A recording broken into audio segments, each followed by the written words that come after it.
El reino visigodo de Hispania brillaba bajo el sol de una prosperidad aparente, aunque sus cimientos ya mostraban grietas ocultas. Rodrigo, el monarca, paseaba con orgullo por los pasillos del palacio en Toledo, ajeno al desastre que se gestaba bajo su reinado. Hombre hábil en la guerra y los asuntos de Estado, sus vicios e impiedades, no obstante, eran conocidos por muchos. La corte murmuraba sobre su crueldad y su inclinación por el placer desmedido, pero nadie se atrevía a alzar la voz contra él. Florinda, hija del conde don Julián, residía en el palacio del rey. Había llegado a Toledo, como muchas otras hijas de nobles, para recibir la educación cortesana que marcaba su linaje. Su belleza era legendaria, cabellos dorados como el trigo maduro y ojos del color del cielo despejado. Rodrigo, que se había acostumbrado a satisfacer sus deseos sin reparos, posó en ella su mirada una tarde de verano mientras paseaba por los jardines del palacio. El día fatídico llegó cuando Rodrigo, embriagado por el vino y la arrogancia, violó a Florinda en la privacidad de sus aposentos. La joven, devastada, intentó ocultar su desdicha. Aún así, envió un mensaje cifrado a su padre. Un huevo corrompido, acompañado de regalos que no podían esconder el significado oscuro del presente.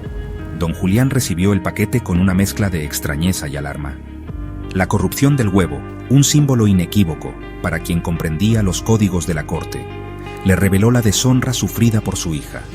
Con el alma desgarrada, partió hacia Toledo para reclamar a Florinda. Con una excusa convincente, la enfermedad de su madre, logró llevarse a la joven de regreso a su hogar en el norte de África. Mientras tanto, en las sombras de la historia, dos hijos del destronado rey, Witiza, Sisebuto y Eban, planeaban su venganza contra Rodrigo. Desterrados y despojados de su herencia, buscaron alianza con don Julián, quien compartía con ellos un enemigo común. En Ceuta, don Julián encontró en el gobernador árabe Musa un aliado dispuesto. El conde le narró las riquezas de Hispania y la debilidad de sus ejércitos, debilitados por las decisiones de Rodrigo y de su predecesor Witiza.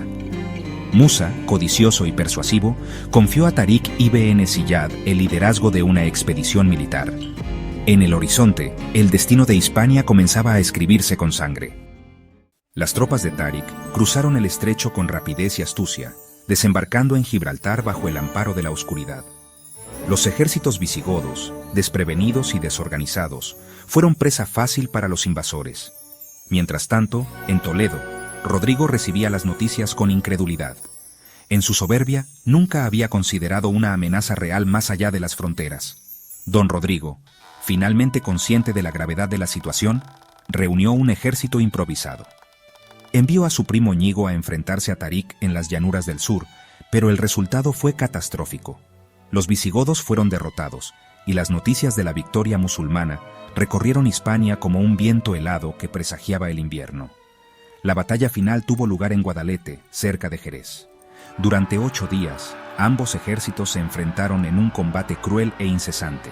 Rodrigo, montado en su caballo Orelia, intentó inspirar a sus tropas, pero el peso de sus pecados y la fuerza del enemigo resultaron insuperables. En el último día, las tropas visigodas colapsaron, y Rodrigo desapareció en el caos. Algunos dijeron que había muerto en batalla, otros que había huido para vivir como un ermitaño en el exilio. Hispania cayó bajo el control musulmán. Las tierras, antaño unificadas bajo la bandera visigoda, se fragmentaron. Mientras las ciudades se rendían, una sombra oscura cubría la región, dejando solo las montañas de Asturias como refugio para aquellos que resistían. Los años pasaron, pero las heridas del reino no cicatrizaban. En Toledo, ahora bajo dominio musulmán, surgieron rumores de una figura espectral que merodeaba las orillas del Tajo.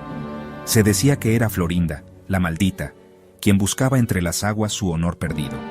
Con el cabello desgreñado y los ojos vacíos, su presencia llenaba de terror a quienes la veían. Una noche, un anciano ermitaño recibió la visita de esta figura en un sueño. Florinda le rogó que liberara su alma, atrapada en un tormento perpetuo. «Soy la Cava, la hija de don Julián. Mi pecado y el del rey Rodrigo trajeron esta desgracia sobre nuestra tierra. Bendice los lugares malditos donde ocurrió la tragedia, para que nuestras almas puedan descansar». El ermitaño, conmovido, convocó a los habitantes de Toledo. Con antorchas encendidas, marcharon hacia el torreón de los baños de la cava. Allí, entre rezos y cánticos, el anciano bendijo las aguas del Tajo y las ruinas del palacio de Rodrigo. En ese momento, las sombras de Florinda y Rodrigo se alzaron una última vez sobre las almenas. Se miraron en silencio, y luego desaparecieron para siempre, dejando una paz extraña, pero definitiva. La ciudad de Toledo continuó bajo dominio musulmán, pero la memoria de aquellos eventos nunca se desvaneció. Los fantasmas de Rodrigo y Florinda permanecieron como advertencias vivientes de las consecuencias del orgullo, la traición y la codicia. Hispania, ahora dividida, encontraría en esos recuerdos un germen de resistencia que siglos después encendería el fuego de la Reconquista. Los poetas cantaron la historia de Rodrigo y la cava en baladas que se transmitieron de generación en generación. Cada verso hablaba de un reino perdido por el pecado y la traición, pero también de una advertencia. Los reinos y los hombres que olvidan la justicia y la humildad están destinados a caer. Las leyendas persistieron, y las sombras de aquel pasado oscuro continuaron danzando entre las aguas del Tajo, recordando a todos que la historia, aunque enterrada, nunca muere del todo.